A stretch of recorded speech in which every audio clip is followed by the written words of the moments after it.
नमस्कार दोस्तों। तो आइए आज हम लोग जो है पेपर आईआरटी के जो आए हुए पेपर हैं उसी में से किसी एक पेपर का हम लोग सलूशन करेंगे। जैसा कि आपको पीडीएफ फाइल मिल चुका है, तो आइए देखा जाए उसी के प्रश्नों का सलूशन। ठीक है, तो देखा जाए। यहाँ पर पहला प्रश्न है, आपके स्क्रीन पे दिख रहा है।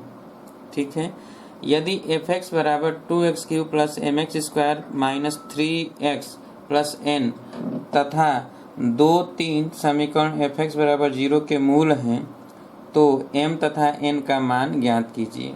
इसका मतलब ये है कि जो f(x) की वैल्यू ये दिया गया है कि 2x³ plus mx square minus 13x, ठीक है, और प्लस n, तो इसमें m और n के स्थान पर 2 और 3 मूल है, तो एक बार x बराबर 2 रख दिया जाए और x बराबर 3, तो इसी में रख देते हैं।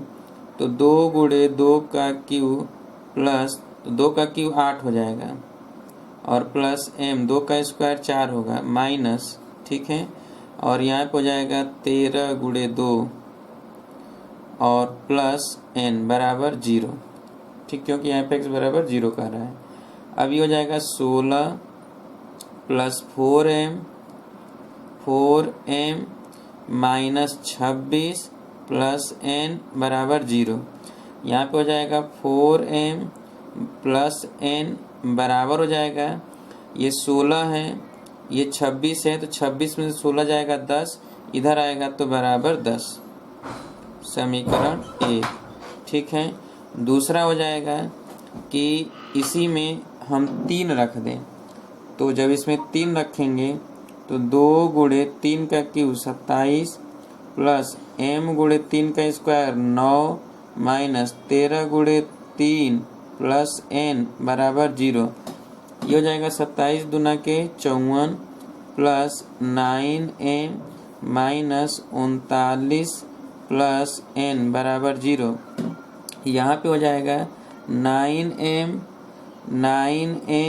माइनस प्लस n बराबर 39 है, तो 39 और 5, 39 में 5 जोड़ देंगे तो 44 और 10 54।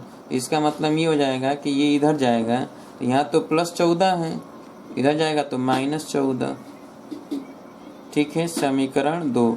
अब समीकरण 1 ये है, समीकरण 2 ये है। समीकरण 1 जो है आप देख रहे हैं कि ये है 4m प्लस n बराबर 10, ठीक है, और 9m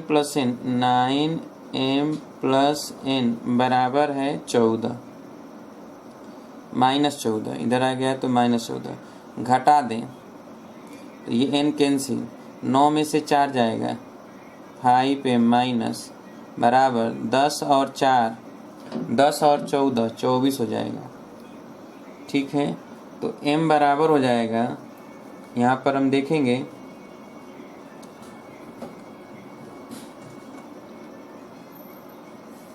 अच्छा 39 5, तो यहाँ 5 था ना, देखिए ये 14 है, 39 ये है, तो 39 5 तो 10 15, तो माइनस 15 है यहाँ, तो माइनस 15 था, तो 15 प्लस 25 हो जाएगा यहाँ, तो m बराबर हो जाएगा माइनस 5, तो m का मान माइनस 5 है। ठीक है, अब n का मान निकालना है, तो हम किसी एक में रख दें, इसी में रख दें, तो m का मान माइनस 5, तो 5 चौके 20 माइनस 20, इधर जाएगा तो प्लस 20, 10 और 20 कितना 30, तो n बराबर 30, तो n बराबर 30 और m बराबर माइनस 5, तो इसमें दूसरा ऑप्शन सही है। ठीक है,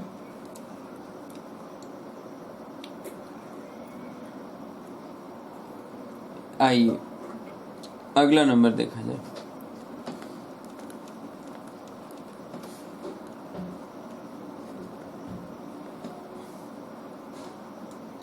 तो आप देख रहे हैं दूसरा नंबर प्रश्न, यदि x² plus px plus q बराबर 0 के मूल अल्फा व बीटा हो तो अल्फा अपन बीटा प्लस बीटा अपन अल्फा का मान ज्ञात करना है। तो अल्फा प्लस बीटा बराबर माइनस पी और अल्फा इंटू बीटा बराबर क्यू, क्योंकि अल्फा प्लस बीटा बराबर माइनस बी अपान ए और अल्फा इंटू बीटा बराबर सी अपान ए। अब देखा जाए, यहाँ पर पूछा जा रहा है आपसे कि अल्फा, तो यहाँ पर अल्फा अपान बीटा प्लस बीटा अपान अल्फा, इसको सॉल्व करेंगे तो alpha square plus beta square upon alpha into beta. अब यहाँ पे अल्फा प्लस बीटा का होल स्क्वायर कर दें तो ये हो जाएगा alpha square plus beta square, ठीक है, और plus 2 alpha beta. 2 alpha beta इधर जाएगा तो alpha square plus beta square बराबर हम लिखेंगे कि अल्फा प्लस बीटा का whole square minus 2 alpha into beta. Alpha plus beta पता है कि माइनस पी, तो ये पी स्क्वायर हो जाएगा, और अल्फा इंटू बीटा पता है क्यू, तो माइनस 2 क्यू हो जाएगा। Alpha square plus beta square के स्थान पर ये हम रख दें, तो इसी में रख दें तो ये P square minus 2 Q, P square minus 2 Q अपान अल्फा इंटू बीटा, तो अल्फा इंटू बीटा का मान क्यू। अब देख लीजिए कहाँ दिया है, पी स्क्वायर माइनस 2 क्यू अपान क्यू, तो ये दिया है, सॉल्व कर लीजिए।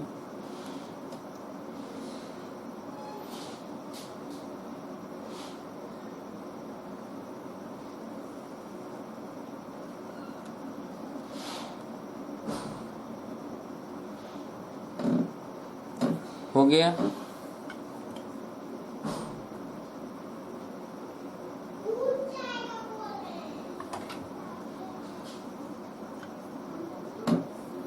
चलिए अब हम देखेंगे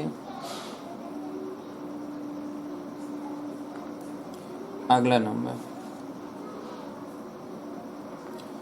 रेखाएं 4x minus 3y plus Q तथा px प्लस 6y प्लस 4 बराबर 0 समपाती होंगी यदि समपाती हैं, यानी एक ही बिंदु से होकर जा रही हैं। कब? जब ये a1 अपान a2 बराबर b1 अपान b2 बराबर c1 अपान c2। तो यहाँ पर a1 अपान a2 बराबर b1 अपान b2 बराबर c1 अपान c2। तो हम यहाँ पर a1 के स्थान पे 4, a2 के स्थान पर p, b1 के अपान पर -3, b2 के जगह पर 6, ठीक है, और c1 के स्थान पर q और c2 के स्थान पे 4। तो यहाँ पर अगर हम p का मान निकालें तो p की वैल्यू आ जाएगा 6 चौके 24, 3 दूना के 6, 2 चौके 8, तो -8 आएगा। इसको और इसको लेकर सॉल्व करेंगे, और q बराबर, तो इन दोनों को सॉल्व करेंगे तो q बराबर यहाँ 4 आ जाएगा, ठीक है, 3 दूना के 4, 3 12, तो -2 आ जाएगा। तो q की जगह पर -2 और p की जगह पर -8, तो ये है ऑप्शन नंबर 2, ठीक है। चलिए तो अब अगला नंबर देखा जाए।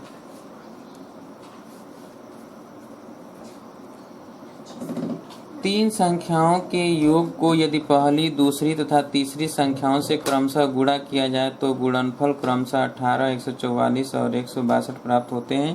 तो उनमें से एक संख्या है, कह रहा है तीन संख्याओं का योग।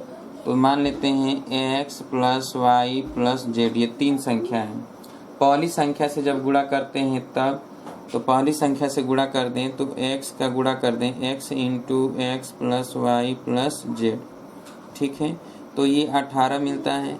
दूसरी संख्या से गुणा करते हैं तो y into x plus y plus z, तो ये 144 मिलता है। तीसरी संख्या से गुणा करते हैं x plus y plus z, तो ये मिलता है 162। तो आपको निकालना है x, y और z का मान, ठीक है।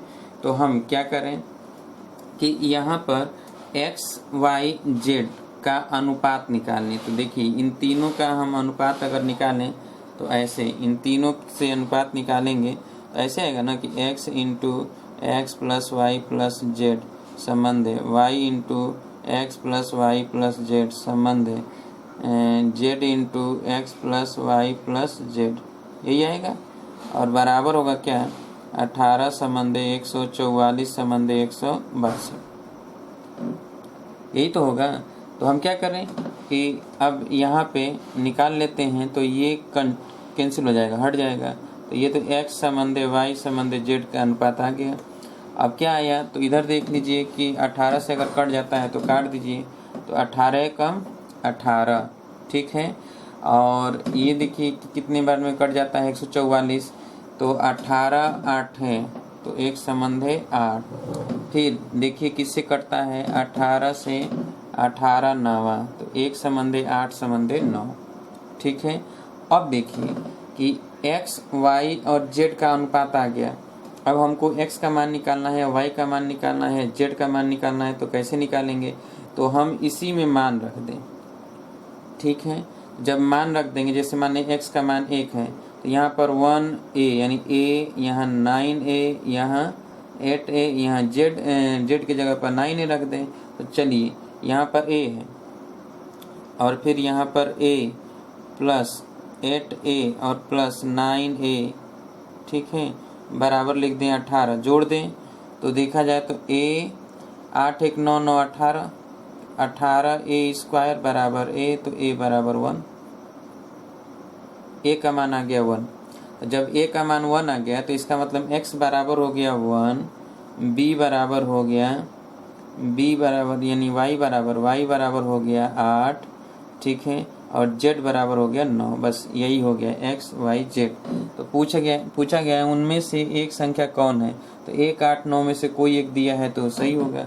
तो 8 दिया है तो 8 कर लेंगे, ठीक है। सॉल्व कर लीजिए।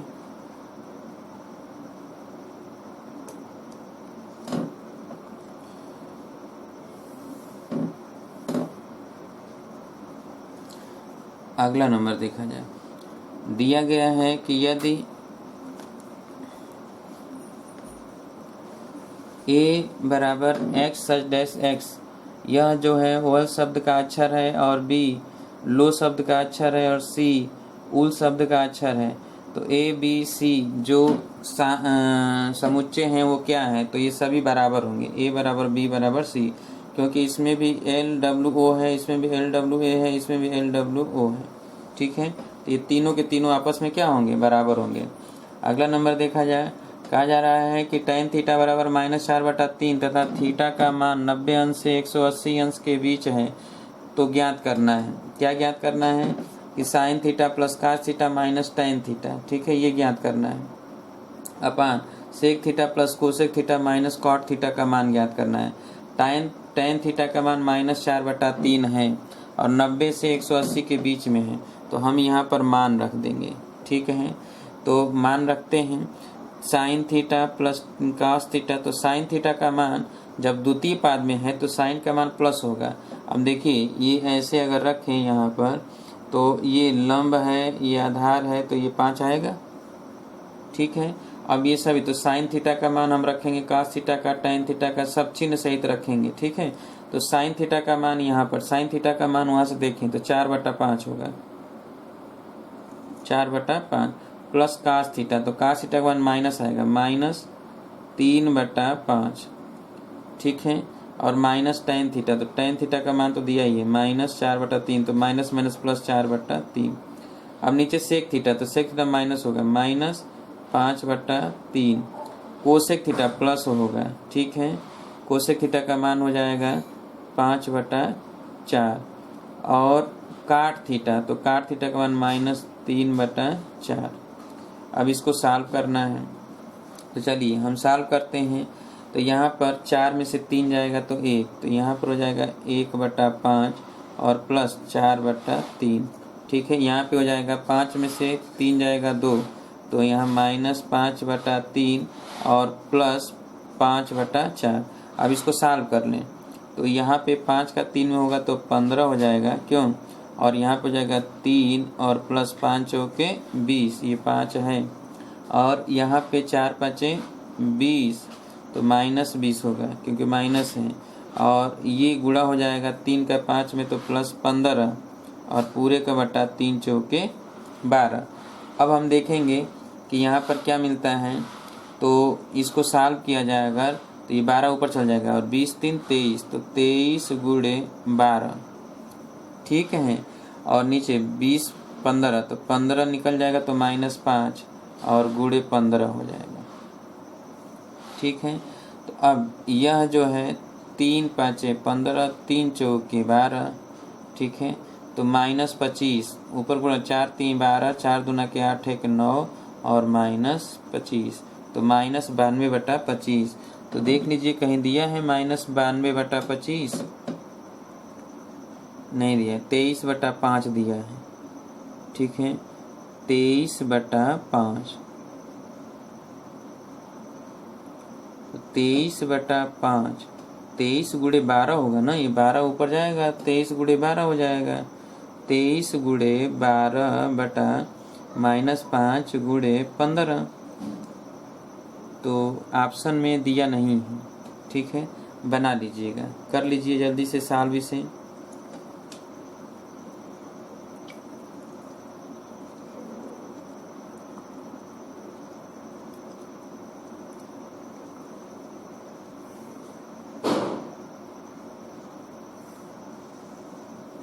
हो गया? चलिए अगला नंबर देखा जाए। कह रहा है गुणोत्तर माध्य ज्ञात कीजिए। ठीक है, इन सब का गुणोत्तर माध्य ज्ञात करना है। आइए देखा जाए गुणोत्तर माध्य। 4 7 14 98 का गुणोत्तर माध्य। तो गुणोत्तर माध्य होता है तो 4 गुणे 7 गुणे 14 गुणे 98, 1 2 3 4, तो 1/4। ठीक है, गुणोत्तर माध्य यही होता है कि x1 into x2 into x3, जितने पद होते हैं गुणा करके और जितने पदों की संख्या होते हैं 1/n कर देते हैं। तो ये देखिए 4, तो ये हो जाएगा 4 को 2 गुणे 2 गुणे 7, 2 गुणे 7, यहाँ लिख दें 2 गुणे 2। ठीक है, 2 गुणे यहाँ पर 7 गुणे 7 लिख दें और 1/4। 1 2 3 4, 2 जो है 4 बार है। ठीक है, और 7 1 2 3 4, 7 भी 4 बार है, तो 1/4। इसका मतलब 2 इंटू 7। ठीक है, 2 गुणे 7, 2 गुणे 7 देखिए कहीं दिया है, 2 गुणे 7 यहाँ दिया है। ठीक है, सॉल्व कर लीजिए। अब अगला नंबर देखा जाए। 3 12 18 10 24 x का समांतर माध्य 20 है, तो x का मान ज्ञात कीजिए। चलिए x का मान निकालना है। ठीक है, तो आइए देखा जाए। 3 + 12 + 18 + 10 + 24 + x बटा 1 2 3 4 5 6, 6 से भाग दे दें तो ये 20 के बराबर। इसका मतलब जोड़ देते हैं। 12 3 15, 15 और 8 23, 10 33, 33 10 43, 43 4 47, 47 और 20 67, तो 67 + x बराबर हो गया 120। तो x बराबर हो जाएगा 120 माइनस 67। 10 में से 7 जाएगा 3, यहाँ बचेगा 11 में से 6 जाएगा 5, तो 53। तो 53 देखिए यहाँ दिया है। क्लियर है? चलिए यहाँ समांतर माध्य है, केवल दिया है। अगला नंबर, यदि एक चक्रीय चतुर्भुज के कोण A तथा C क्रमशः 78 अंश और 110 अंश हैं, A तथा C, ठीक है, तो अन्य कोणों का योग क्या होगा? चक्रीय चतुर्भुज है और दिया है कि 78 और 110 दिया है A और C। तो 78 और 10 दिया है, तो चारों कोणों का योगफल तो 180 होता है ना। तो यहाँ पर A + C दिया है 78 और 110, तो ये हो जाएगा कितना, 188 हो जाएगा। ठीक है, तो B + D अगर पूछा जा रहा है तो B + D जो हो जाएगा क्या हो जाएगा, तो 360 में से 188 घटा दें तो 10 में से 8 जाएगा 2, यहाँ 5 बचा, 15 में से 8 जाएगा 7, यहाँ 2 में से तो 172। अब इसमें दिया नहीं है, कहीं दिया है कहीं नहीं दिया है, तो इसका मतलब है कि इनमें से कोई नहीं। दूसरी बात ये है कि ये जरूरी नहीं है कि जो ये दे रहा है कि A और C तो सम्मुख कोण ही होगा। चक्रीय चतुर्भुज है तो सम्मुख कोणों का योगफल 180 अंश होता है, लेकिन ये ए और सी सम्मुख नहीं है, हमें लगता है कि दिया है कि ए सी बी डी ऐसे होगा, ए सी बी डी ऐसे होगा, हो सकता है चतुर्भुज जिसमें ए और बी का योगफल 180 अंक दिया, कुछ भी दे सकता है ना, ठीक है। इसलिए इनमें से कोई नहीं। अब यहाँ पर चक्रीय चतुर्भुज के सम्मुख कोणों का योगफल 180 अंश होता है, ये याद रखिएगा।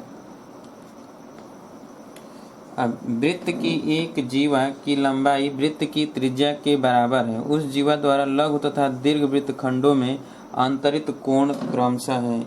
वृत्त की एक जीवा की लंबाई, ठीक है, वृत्त की त्रिज्या के बराबर है, ये वृत्त है, ठीक है, और जीवा ये है, और इस जीवा की लंबाई इस त्रिज्या के बराबर है, तो ये तीनों बराबर हो गया, ठीक है। जीवा द्वारा लघु तथा दीर्घ वृत्त खंडों में अंतरित कोण क्रमशः, इसका मतलब ये तो 60 अंश हो गया, तो इधर जो दीर्घ वृत्त खंड पे कोण होगा तो ये 30 अंश होगा, इसका आधा, और जो नीचे होगा इधर ये, तो ये 30 है, तो कितना हो कि 180 हो जाता है, ये 150 हो जाएगा।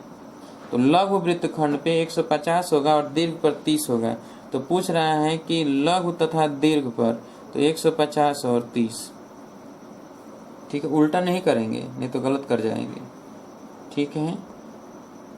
पहले लघु पर कर रहा है तो लघु पर 150, दीर्घ पर 30, तो दीर्घ पर बाद में कर रहा है, इसलिए ऐसा करेंगे, ठीक है। चलिए अगला नंबर देखा जाए।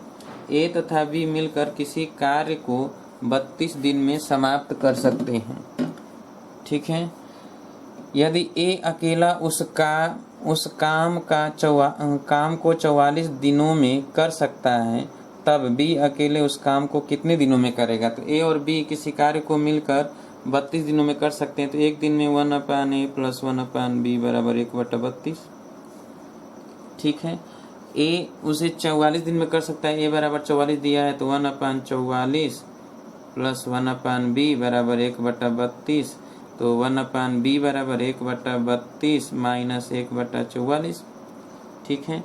अब 32 और 44 का एलसीएम लेकर घटा दिया जाए, तो 1/b बराबर हो जाएगा 32 और 44, तो यहाँ पे लिख देते हैं ऐसे ही, 44 - 32/44 × 32, क्यों, तो b बराबर हो जाएगा 44 × 32 बटा 44 में से 32 घटा दें, ठीक है, तो ये 2 हो जाएगा और 1 12 हो जाएगा। अब देखा जाए तो 4 से कट जाएगा, क्यों, तो 4 से कटेगा तो 4 × 3 = 12 यहाँ पर, और ये 11, यही होगा ना। तो अब क्या हो गया, 11 दूना के 22, 11 तियाँ 33 और 3 35, 352/3, ठीक है। भाग देते हैं, तो 3 से भाग देंगे तो कई बार जाएगा, यहाँ पे भाग दे दिया जाए, 3 × 3, फिर 3 × 3 2 बचेगा, 22 3 7 21, 117 सही 1/3, ठीक है, या 352/3 दिनों में, तो ये लिखा है ये 352/3 दिनों में, तो सी हम कर देंगे, या तो 117 सही 1/3 दिन में, कुछ भी लगा सकते हैं।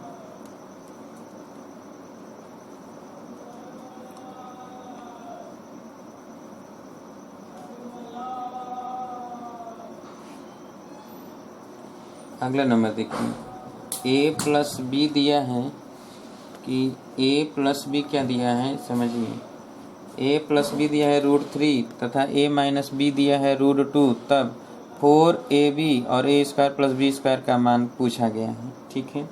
तो चलिए a + b दिया है √3, a - b दिया है √2, ठीक है। अब a + b भी दिया है, a - b भी दिया है, तो a² + b² और इंटू 4ab पूछ रहा है, तो हम क्या करें कि दोनों का वर्ग कर दें, दोनों का वर्ग करते हैं और एक बार दोनों को आपस में गुणा कर देते हैं, ठीक है। चलिए पहले वर्ग कर लेते हैं, इसके द्वारा a² + b² + 2ab बराबर हो जाएगा कितना, 3, इसका वर्ग करें तो a² + b² - 2ab, ये बराबर कितना हो जाएगा 2, ठीक है। अगर हम जोड़ देते हैं तो जोड़ने पर तो a² + b² × 2 बराबर 3 2 5, तो ए स्क्वायर प्लस बी स्क्वायर बराबर 5/2। यदि हम घटा देते हैं तो 4ab हो जाएगा। 4ab घटाने पर 4ab बराबर 3 में से 2 जाएगा तो 1, तो ab बराबर हो जाएगा 1/4। ठीक है। अब पूछ रहा है कि 4ab, यहाँ पर प्रश्न पूछ रहा है कि 4ab और a square plus b square, तो 4ab का मान कितना है 1 और a square plus b square का मान है 5/2, तो ये 5/2 हो जाएगा। देखिए कहाँ दिया है, 5/2 दिया है, लगा देंगे। क्लियर है?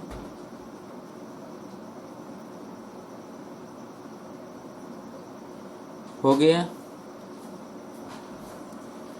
चलिए अगला नंबर देखिए, दिया गया है कि 2x square plus 2x minus 12 धनात्मक होगा और केवल धनात्मक होगा। यानी देखिए जब 2x स्क्वायर और प्लस 2x माइनस 12 धनात्मक है तो कब धनात्मक हो सकता है, तो पहले धनात्मक होने का मतलब ये 0 से अधिक है। तो इसका मतलब 2 कॉमन लेने इसमें से, तो ये हो जाएगा x स्क्वायर प्लस यहाँ पर x माइनस यहाँ पे हो जाएगा 2 × 12 माइनस 6। ठीक है, इज ग्रेटर देन 0, यानी x स्क्वायर प्लस x, ठीक है, माइनस 6 इज ग्रेटर देन 0। अब यहाँ पे x plus 3x minus 2x minus 6 is greater than 0। यहाँ पर x कॉमन लेने, x स्क्वायर है, x कॉमन लेने तो x प्लस 3 माइनस 2 कॉमन लेने तो x plus 3 is greater than 0। तो अब यहाँ पे क्या मिला कि x प्लस 3 मिला और मिला into x minus 2 is greater than 0। देखिए धनात्मक तभी हो सकता है जब या तो दोनों प्लस हो या तो दोनों माइनस हो। तो पहला शर्त ये है यदि दोनों प्लस है तो x plus 3 is greater than 0 और x minus 2 is greater than 0। तो यहाँ पर x इज ग्रेटर देन -3 या x इज ग्रेटर देन 2, तो इन दोनों में से हमको केवल ये लेना होगा, क्योंकि जब ये ले लेंगे तो ये ऑटोमेटिक आ जाएगा, उसमें 0 से बड़ा हो जाएगा। जब हम ये लेंगे तो ये ऑटोमेटिक बड़ा हो जाएगा उससे, इससे जब ये लेंगे तो इससे ऑटोमेटिक बड़ा हो जाएगा, क्योंकि जब 2 से बड़ा है तो वो -3 से भी बड़ा होगा। अब दूसरा कंडीशन ये कि जब ऋणात्मक हो तो हम ये लिख सकते हैं कि x plus 3 is less than 0, तो x इज लेस देन -3, या x minus 2 is less than 0 तो x इज लेस देन 2। अब देखिए जब यहाँ पर -3 से छोटा है x, तो ये अगर लेंगे तो वो ऑटोमेटिक इससे छोटा हो जाएगा, क्योंकि 2 से छोटा तो ये -3 है ही, और जब इससे भी छोटा लेंगे तो इसको भी पालन करेगा, इसको भी पालन करेगा। इसका मतलब ये है कि हम x को इसमें से ये लेंगे और इसमें से ये लेंगे, बस 2 ही लिखेंगे। यानी या तो x का मान 2 से अधिक होगा या तो x का मान -3 से कम होगा।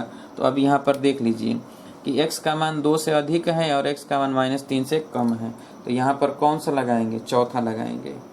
लगा लीजिए।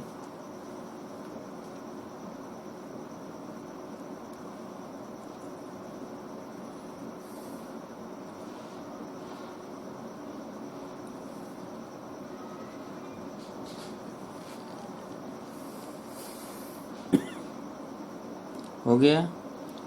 चलिए अगला नंबर देखिए, 2800 रुपये का 2 वर्ष 4 माह में 5% वार्षिक ब्याज की दर से ब्याज होगा। अब देखिए 2 वर्ष 4 माह, तो 2 वर्ष का तो ब्याज हम निकाल ही लेंगे और 4 महीने का ब्याज निकाल कर जोड़ दिया जाए। ठीक है, इसमें कुछ कह नहीं रहा है कि चक्रवृद्धि ब्याज की साधारण ब्याज, तो साधारण ब्याज निकालते हैं। 2800 का 2 वर्ष का ब्याज पहले निकालते हैं, तो 2800 गुणे r और 2 वर्ष बटा 100, तो ये दोनों 0 से कट जाएगा, तो ये I1। ठीक है, तो यहाँ 5 दूना के 10, तो 280 रुपया तो यहाँ पे आ गया I1। अब I2 अगर निकालें तो यही 280 रुपये का ही 2800 रुपये का 4 महीने का निकालना है, तो 5 गुणे 4/12 वर्ष हो जाएगा और गुणे 100, तो 2 0 कट जाएगा, 4 तिहाई 12 हो जाएगा। गुणा कर दें तो 5/40 और 5 दूना के 10, 4 14, 140/3 भाग दे दें तो कितना हो जाएगा, 3 चौके 12, ठीक है, 2 20, 3 छके 18, 3 छके 18। अब बचा कितना, 2, तो फिर 3 छके 18 इतना हो गया। इसको हम जोड़ दें इसमें तो टोटल जो आई हो जाएगा 280 प्लस 46.66। तो अब इसको जोड़ दें तो यह मिलेगा कि 6 और 6 हो जाएगा और 8 4 12 और 2 1 3, 326, ठीक है, 326.66। अब यहाँ पर 326 कोई दिया ही नहीं, 326 कोई नहीं दिया है, तो इसका मतलब चक्रवृद्धि ब्याज है। तो चक्रवृद्धि ब्याज तो कहा नहीं है, इसमें या तो बनाना पड़ेगा या तो हम प्रश्न बनाएं, ठीक है, कि सीआई के माध्यम से, अगर सीआई के माध्यम से होता है तब हमें निकालना पड़ता है। तो 2 वर्ष 4 महीने का, 2 वर्ष 4 महीने का आप सीआई जब निकालिएगा, ठीक है, यहाँ कहा नहीं है, यहाँ पे कहा देना चाहिए था। तो ऑप्शन के अनुसार सीआई ही हमें लग रहा है। तो यहाँ बना लीजिएगा प्रश्न में सीआई के द्वारा, सीआई ज्ञात करना है चक्रवृद्धि ब्याज। तब पहले हम ए ज्ञात करेंगे, तो ए के लिए क्या हो जाएगा 2800 और 1 प्लस 5/100 टू द पावर 2, और यहाँ पर हो जाएगा 1 प्लस यहाँ 5/100 और गुणे 4/12, ये हो जाता है। और इसको अब सॉल्व करेंगे, तो जब इसको सॉल्व करेंगे तब हम देखेंगे क्या आता है। तो यहाँ पर ए का मान आएगा तो 2800 और गुणे ये कितना हो जाएगा 20, तो 20 एक 21, 21 का स्क्वायर 441/20 का स्क्वायर 400, ठीक है, और गुणे यहाँ पे हो जाएगा कितना, तो ये 20 हो जाएगा और ये 4 5 20, ठीक है, तो 12 5 60, 61, 61/60, तो ये 2 0 कट गया, 4 7 28, ठीक है। अब यहाँ पर हम देखेंगे कितना आता है, तो 7 कम 7 और 7 चौक 28, 7 चौक 28, 2 30 और गुणे 61/60, ठीक है। तो हम इसका गुणा कर लें और उसके बाद 60 से भाग दें। ज़रा जल्दी से निकालिए ए का मान कितना आता है, गुणा करके निकालिए जल्दी से।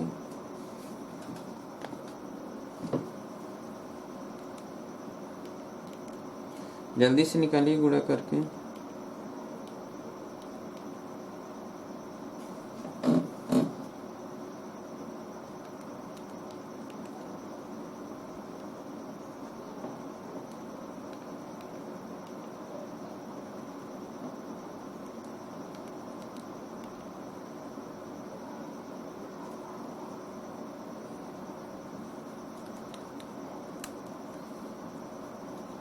तो ये यही आएगा 3138.45, ठीक है, इतना आएगा। अब हमें सी आई ज्ञात करना है, तो ए माइनस पी करेंगे तो 3138.45 में से 2800 घटा देंगे। तो जब 2800 घटाएंगे तो यहाँ पे आएगा 5 4 8 3 और 11 में से 8 जाएगा 338.45, ठीक है। तो लगा लीजिए, इसको बना लीजिएगा प्रश्न में सी आई चक्रवृद्धि ब्याज ज्ञात करना है।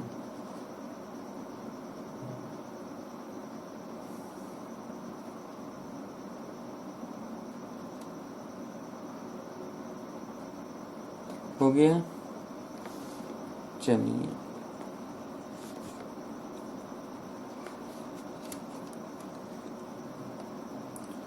tan 20 अंश प्लस 2 tan 50 अंश का मान बताइए। तो आपको ये बताया जा चुका है कि जब a प्लस b 90 अंश हो तब यहाँ पर कि tan 20 अंश tan a, ठीक है, tan a minus tan b बराबर, ये हम बता चुके हैं कि 2 sin a minus b upon cos a minus b, cos a minus b plus cos a plus B.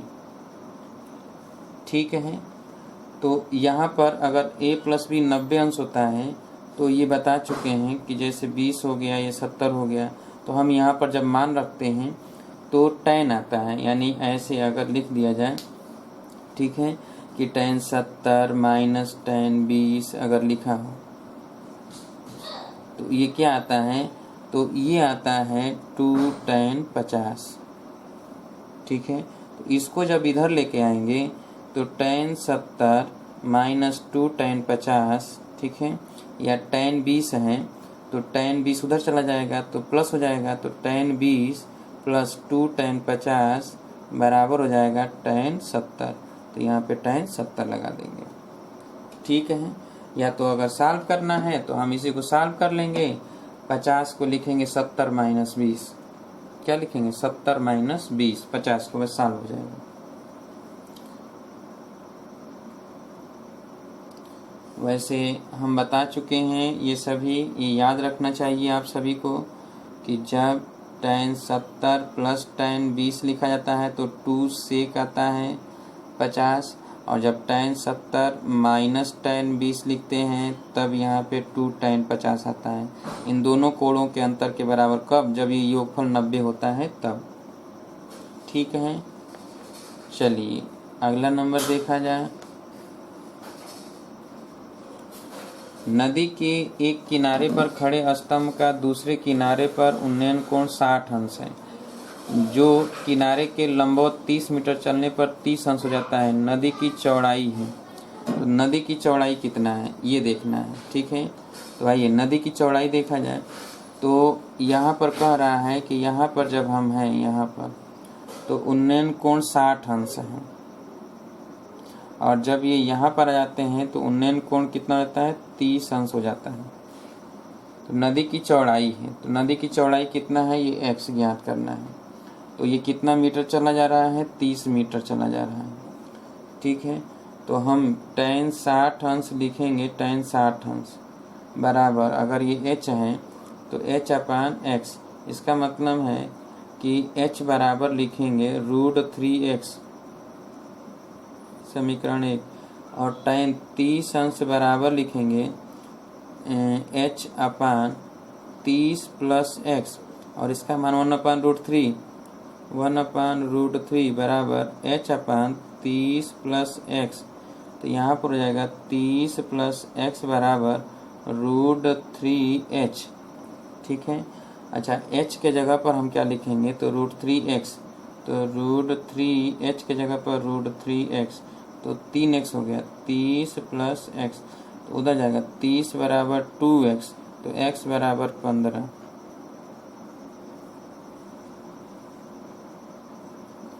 x बराबर 15 मीटर।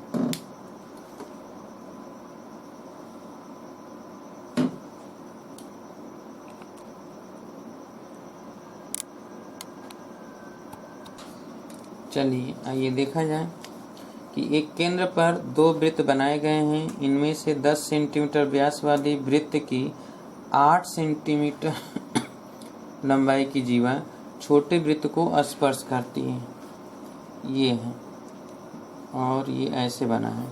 ठीक है,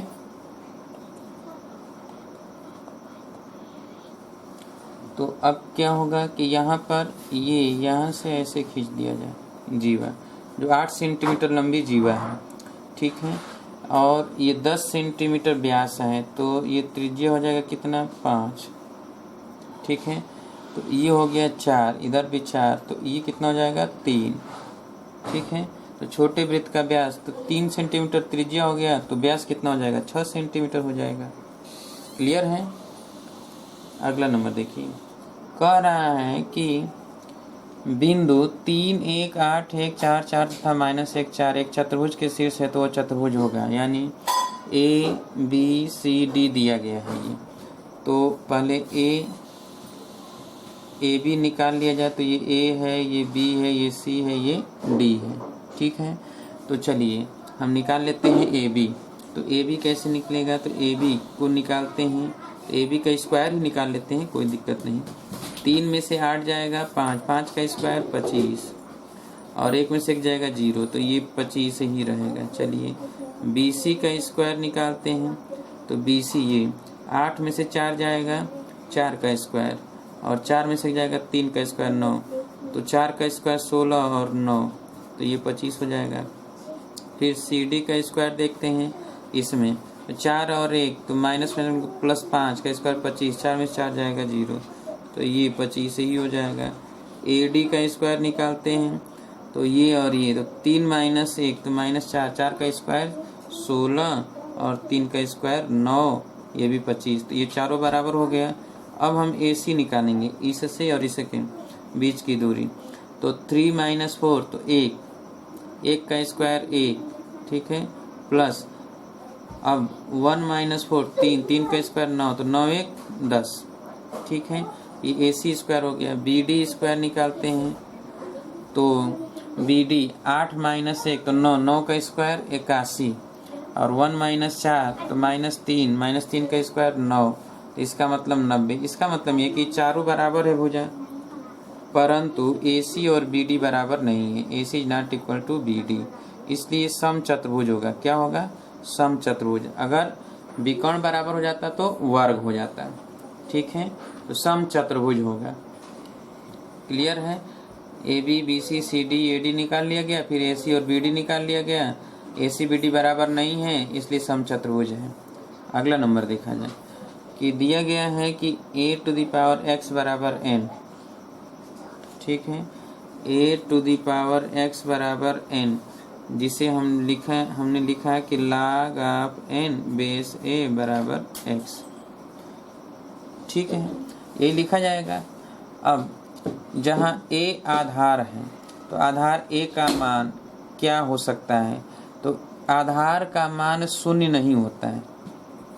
आधार का मान कभी भी शून्य नहीं होगा, वो जब भी होगा तो शून्य से अधिक ही होगा, शून्य से कम नहीं होगा, ठीक है, शून्य नहीं हो सकता है, शून्य से अधिक होगा, ये हमेशा याद रखिएगा। इन तीनों में से कोई भी संभव नहीं। ऋणात्मक भी हो सकता है, नहीं, एक भी हो सकता है, नहीं, शून्य भी हो सकता है, नहीं, तो तीनों में से कोई नहीं हो सकता है, याद रखिएगा, ठीक है। चलिए अगला नंबर देखा जाए। एक त्रिभुज का क्षेत्रफल जिसके शीर्षों के निर्देशांक 3 1 2 6 और 8 माइनस 2 है, तो यहाँ 3 1 2 6 8 माइनस 2, तो यहाँ पर 3 1 लिखेंगे तो इसका गुणा इसमें करेंगे तो 2 हो जाएगा, इसका गुणा इसमें 48 होगा, इसका गुणा इसमें तो -6 होगा, तो 2 चला जाएगा तो 4, 48 में 4 जाएगा तो 44, यहाँ आ गया। ये 6 तिली 18, 2 दूना के 4 -4, 8 कम 8, तो 8 में 4 जाएगा 4, 18 और 4 22 हो जाएगा। तो डेल्टा जो होता है ये हो गया Q और ये हो गया P, तो Q माइनस P अपान 2, यानी 22 माइनस 44/2, तो -22/2 अर्थात 11 वर्ग मात्रक, ठीक है, ये तो आप कर ही लेंगे। चलिए अगला नंबर देखा जाए। तो 4 सेंटीमीटर त्रिज्या था 0.5 सेंटीमीटर मोटाई की 100 वृत्तीय तस्तरियां एक के ऊपर एक रखकर एक बेलन बनाया गया है। तो बेलन का आयतन घन सेंटीमीटर में बताना है। यानी कहा यह जा रहा है कि तस्तरी है, यानी एक तस्तरी के ऊपर एक ऐसे रख कर बेलन बनाया जा रहा है। इस तरह तस्तरी रखा जा रहा है, ठीक है, फिर इसी के ऊपर ऐसे रखा जा रहा है। ऐसे रख कर, जैसे आप जाते हैं प्रोग्राम में, शादी ब्याह में, तो देखते हैं तस्तरियाँ एक के ऊपर एक रखा जाता है तो बेलन बन जाता है ना, ऐसे। तो ऐसे ही ये बेलन बना हुआ है, ठीक है। तो 0.5 सेंटीमीटर मोटाई की है, एक की मोटाई है 0.5, तो पूरा जो बेलन होगा उसकी ऊंचाई अगर h बना है तो जो h होगा, ये तो 100 तस्तरी रखा जा रहा है, तो 100 गुणे 0.5 कर दें तो ये हो जाएगा 50 सेंटीमीटर। ऊंचाई तो आ गया। त्रिज्या दिया है r 4 सेंटीमीटर, ठीक है। तो बेलन का आयतन पूछा गया है, तो b बराबर पाई r²h, पाई का मान 22/7, या तो पाई के ही पदों में पूछा गया है तो पाई के पदों में ही रहने देते, यहाँ पाई और इंटू r², तो r के जगह पर 4 का स्क्वायर, h के जगह पर 50, ठीक है। तो 4 का स्क्वायर 16, तो 16 पचे 80, तो 800 पाई हो जाएगा। 800 पाई ये दिया है। ठीक है, पहले हम ऊंचाई ज्ञात करेंगे। 100 गुणे 0.5 एक एक का। ठीक है, चलिए अगला नंबर देखा जाए। समांतर रेखाओं के बीच की दूरी पूछा जा रहा है। तो समांतर रेखाओं के बीच की दूरी का फार्मूला हम बता चुके हैं। डेल्टा पी बराबर C1/√A1 square plus B1 square minus C2/√A2 square plus B2 square. तो यहाँ पर C1 का मान कितना है? 18 है। 18 बटा ये √4 का स्क्वायर प्लस 3 का स्क्वायर माइनस C2, तो C2 का मान है कितना? -12। ठीक है, और √4 का स्क्वायर प्लस 3 का स्क्वायर, तो ये हो गया 18/5 माइनस माइनस प्लस 12/5। 18 और 12 30, 30/5, 5 छके 30, तो कितना आ गया? 6 इकाई। ठीक है,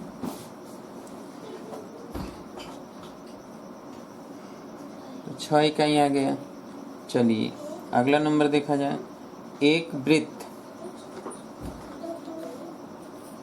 एक वृत्त की दो जीवाएं AB तथा CD एक दूसरे को वृत्त के बाहर बिंदु O पर काटती हैं।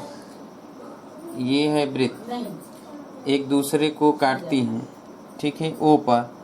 यदि AO 6 centimetre, OB 12 centimetre, OC 8 centimetre, तो OD का मान ज्ञात करना है। चलिए देखा जाए। कहा जा रहा है कि ये एक है, एक ये है, ये A है, ये B है। ठीक है, तो AO 6 सेंटीमीटर, इसका मतलब है यहाँ पर A है, यहाँ पर B है, ये O है, तो ये 6 सेंटीमीटर है। OB कितना हो जाएगा? OB 12 सेंटीमीटर है, और AO 6 सेंटीमीटर, OC 8 सेंटीमीटर है।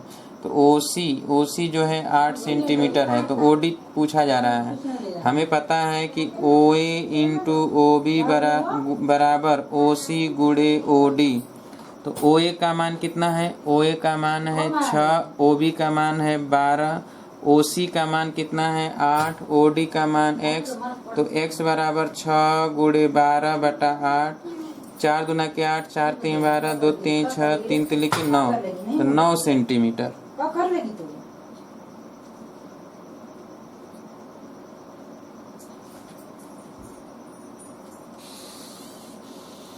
9 सेंटीमीटर हो गया।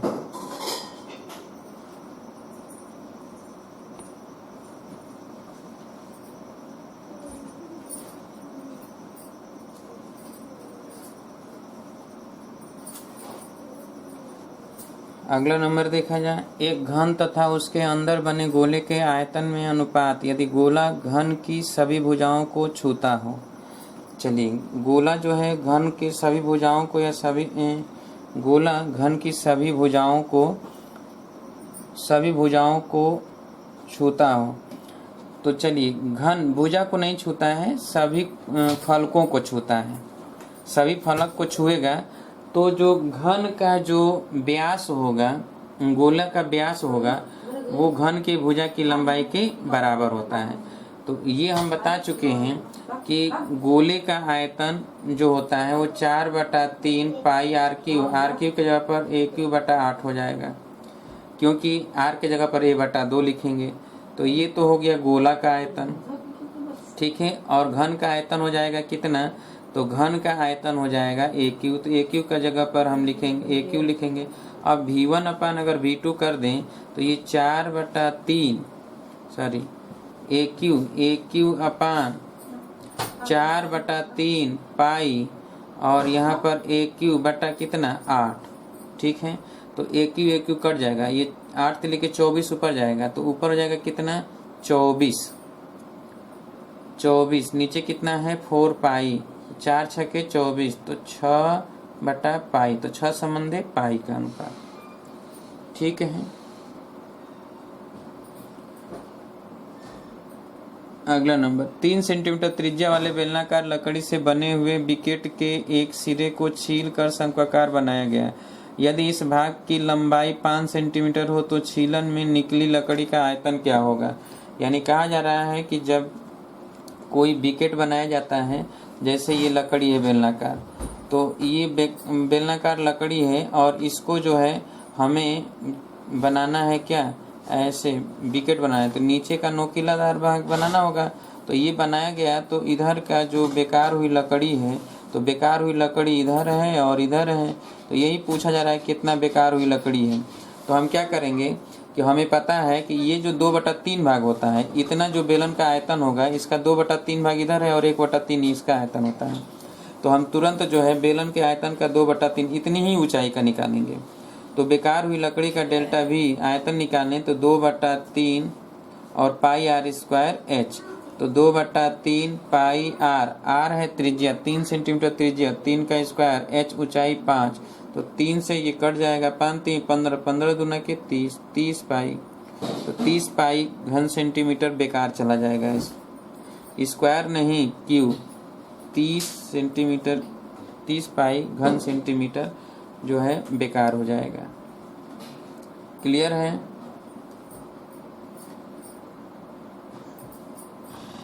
अगला नंबर देखा जाए। रेखा 4x - 3y + 5 = 0 पर मूल बिंदु से डाले गए लंब का x अक्ष के साथ झुकाव बताना है। x अक्ष से झुकाव, तो हमें पता है कि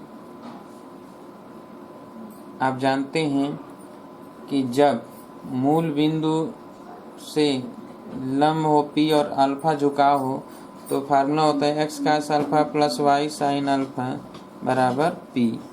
ठीक है।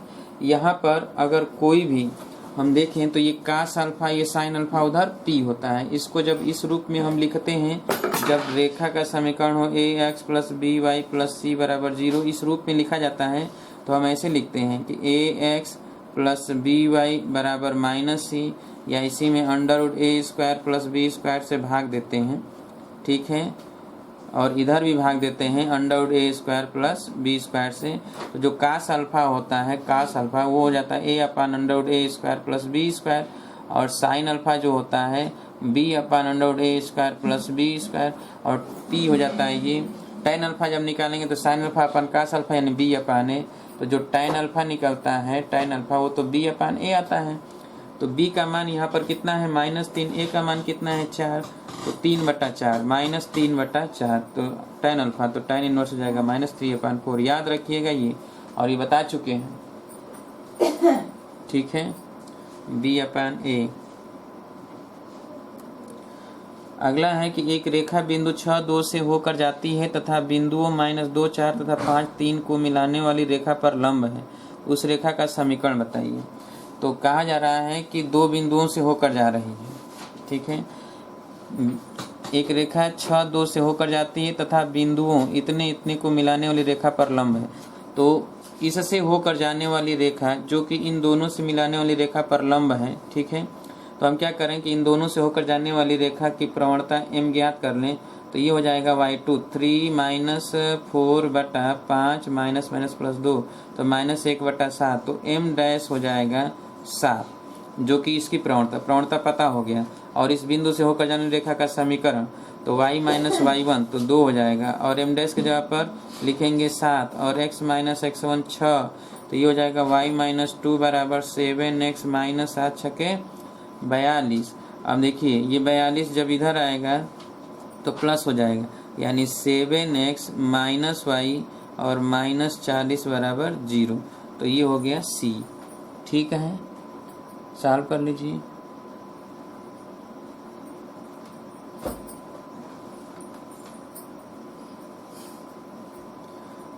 अगला नंबर देखिए। यदि कोई व्यक्ति किसी वस्तु को 24 रुपये में बेचता है तब उसे उतने ही प्रतिशत की हानि होती है जितने में वह खरीदी गई थी।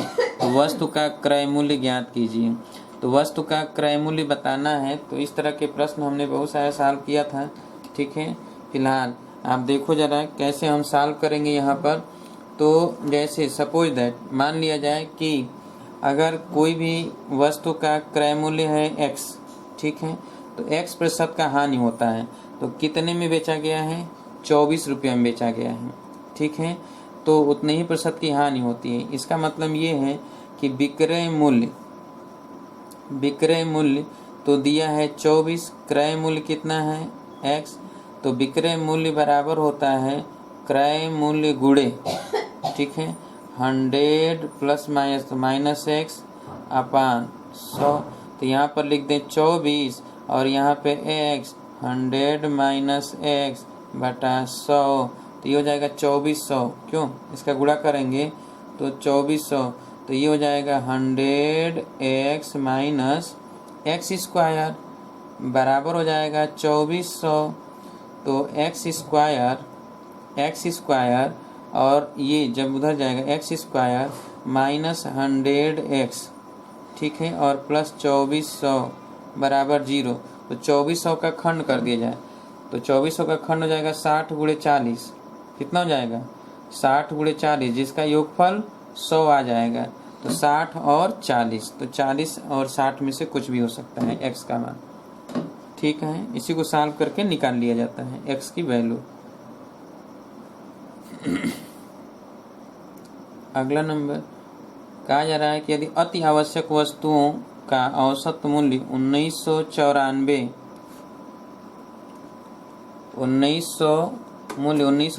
तथा 1996 में क्रमशः 680 तथा 1088 पाया गया, यानी 1994 में 680 और 96 में 1088, तब 1996 का मूल्य सूचकांक 94 को आधार मानकर लगाना है। तो इसका मतलब है कि 96 का है 1088 और 680 है आधार वर्ष और गुणे किया जाता है 100, ठीक है। इसी को सॉल्व करना है, इसी को सॉल्व कर लें, जो आएगा उसी को आंसर हम बता देंगे, ठीक है। तो सॉल्व कर लीजिए, इसे 0 0 काट दीजिए और देखिए कट रहा है तो काट दीजिए सॉल्व करके। 2 से काट दीजिए, इसको 2 से काटिए, ये 4 से काट दीजिए, 4 कम 4, 4 सत्ते 28, 4 से इसको काट दीजिए, 4 दूना के 8, 2 4 सत्ते 28, 4 दूना के 8, ठीक है। अब इसको सॉल्व कर लीजिए, तो 2720 बटा 17 में भाग देकर निकाल लीजिए, ठीक है। चलिए अगला नंबर देखा जाए।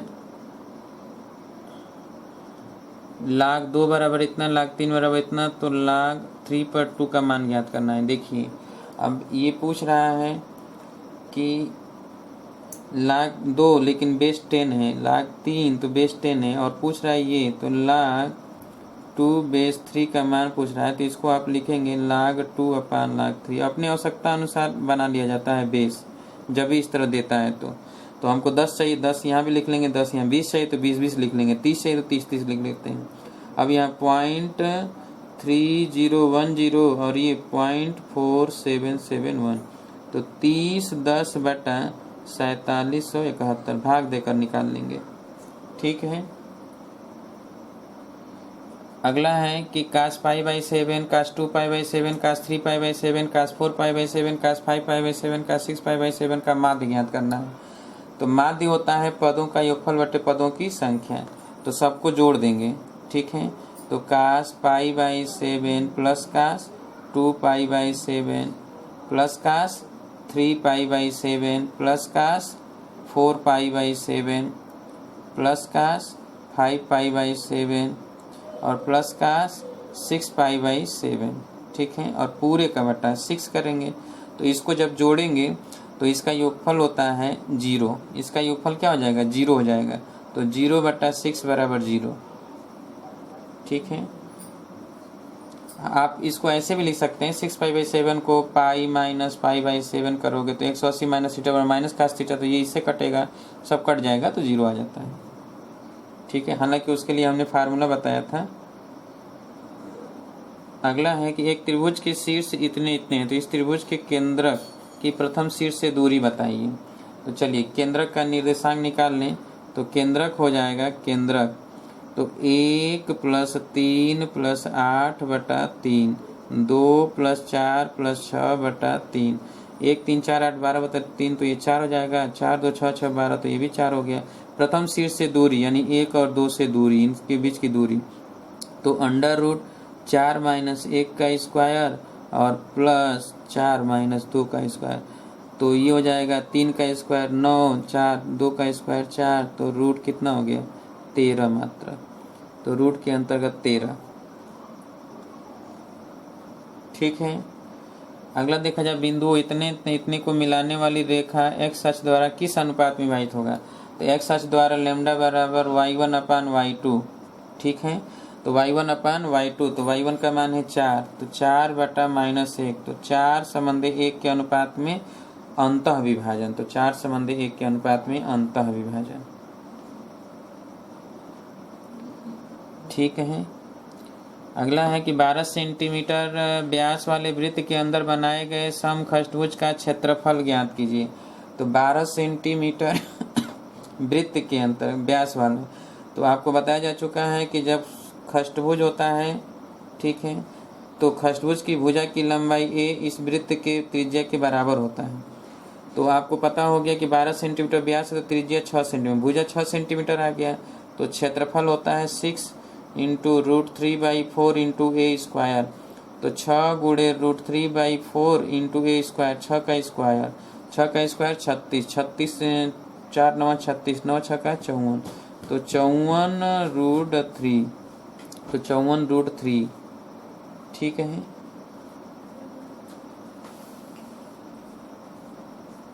सिक्स इंटू √3/4 ए स्क्वायर। याद रखिएगा, वृत्त के अंतर्गत समखष्टभुज बनता है तो त्रिज्या और वृत्त की भुजा बराबर होता है।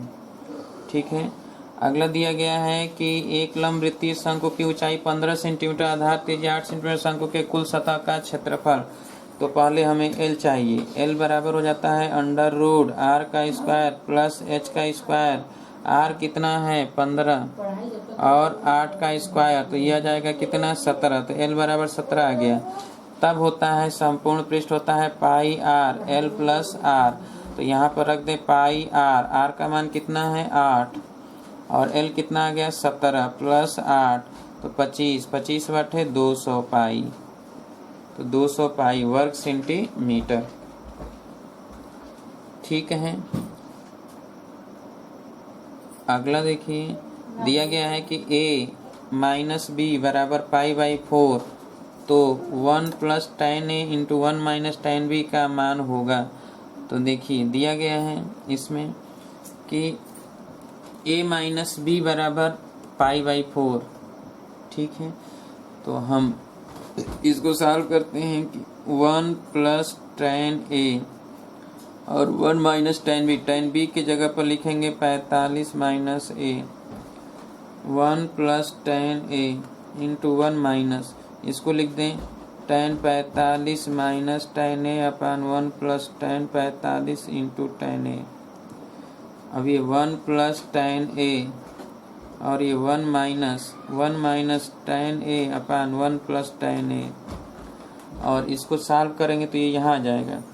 तो 1 प्लस tan a और 1 प्लस tan a यहाँ पे आएगा, 1 प्लस tan a और माइनस 1 प्लस tan a यहाँ पे। ठीक है। 1 प्लस tan a माइनस का गुणा करेंगे यहाँ पर, तो 1 माइनस tan a। ठीक है। चलिए अब यहाँ पर क्या आ गया 1 प्लस tan a, तो 1 प्लस tan a क्या हो जाएगा कैंसिल। ठीक है। अब यहाँ पर हम देखेंगे कि जो दिया गया है tan 45 माइनस a, तो tan 45 माइनस a तो 1 माइनस tan a, तो -1, तो -1 1 प्लस tan a, यहाँ पर हमारे ख्याल से प्लस होना चाहिए था, बना लीजिएगा प्लस बनाएंगे तो tan a क्या हो जाएगा कैंसिल हो जाएगा। ठीक है। तो 1 1 2 हो जाएगा, तो इसका आंसर आएगा 2, तो 2 लगा लीजिएगा, बना लीजिएगा, जो यहाँ पे माइनस है उसको प्लस बना लीजिएगा।